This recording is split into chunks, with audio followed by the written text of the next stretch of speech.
യുഎസിലെ മിഷിഗണിലുണ്ടായ വെടിവെപ്പിൽ 4 പേർ കൊല്ലപ്പെട്ടു. ഗ്രാൻഡ് ബ്ലാങ്കിലുള്ള the church of Jesus Christ of latter day സെയിന്റിലായിരുന്നു ആക്രമണം. അക്രമി തന്റെ ട്രക്ക് പള്ളിക്കകത്തേക്ക് ഇടിച്ചു കയറ്റിയ ശേഷം വെടിയുതിർക്കുകയായിരുന്നു.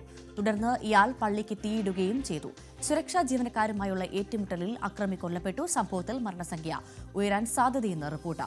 നിലവിൽ 8 പേർ പരിക്കേറ്റ ചികിത്സയിലാണ്. അജയ് സുധാ ബിജു വിവരങ്ങൾ നൽകും. അജയ്, ദാരുണമായൊരു സംഭവമായി പോയി.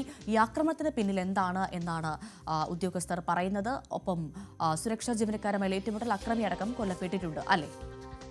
ഭവ്യ, നിലവിൽ ഈ കേസ് അന്വേഷണം FBI ഏറ്റെടുത്തിട്ടുണ്ട്.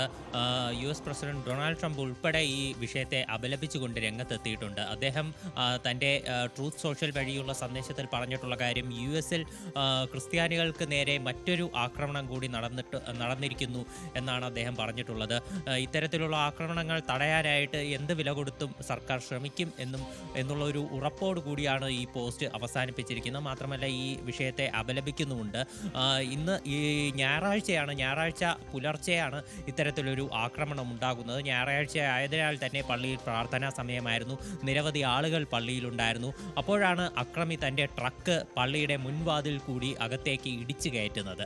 തുടർന്ന് അക്രമി ട്രക്കിൽ നിന്ന് പുറത്തേക്ക് ഇറങ്ങുകയും തൻ്റെ തോക്ക് ഉപയോഗിച്ചുകൊണ്ട് അവിടെ വെടിയുതിർക്കുകയുമായിരുന്നു. വെടിയുതിർത്ത ശേഷം അക്രമി ആ പള്ളിക്ക് തീയിടുകയും ചെയ്തു. ഇത്തരത്തിലായിരുന്നു ഒരു ഭയാനകമായിട്ടുള്ള ഒരു ആക്രമണം അവിടെ ഉണ്ടായത്.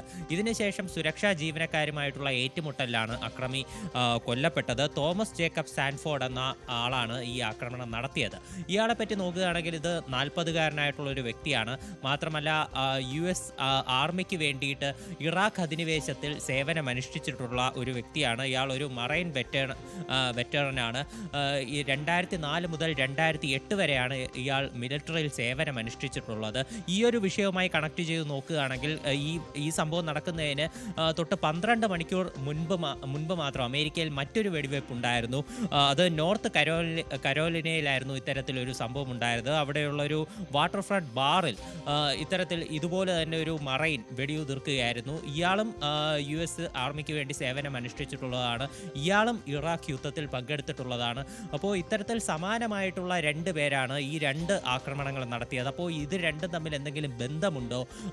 ഈ ആക്രമണത്തിന് പിന്നിലുള്ള ഉദ്ദേശം എന്താണ് എന്നുള്ള കാര്യങ്ങളെല്ലാം നിലവിൽ അന്വേഷണ വിധേയമാക്കുന്നുണ്ട്. FBI ഈ കേസ് പോലീസിൽ നിന്ന് ഏറ്റെടുത്ത് അന്വേഷണം നിലവിൽ ആരംഭിച്ചിട്ടുണ്ട്. മരണസംഖ്യ ഇപ്പോൾ നിലവിൽ ഈ പള്ളിയിലുണ്ടായ ആക്രമണത്തിൽ മരണസംഖ്യ 4 പേരാണ്. 8 പേർക്ക് പരിക്കേറ്റിട്ടുണ്ട്. പലരുടെയും നില ഗുരുതരമാണ്. അതുകൊണ്ട് തന്നെ മരണസംഖ്യ ഉയരാൻ സാധ്യതയുള്ളതായിട്ട് സംശയമുണ്ട്. 2 പേർ വെടിയേറ്റാണ് മരിച്ചത്.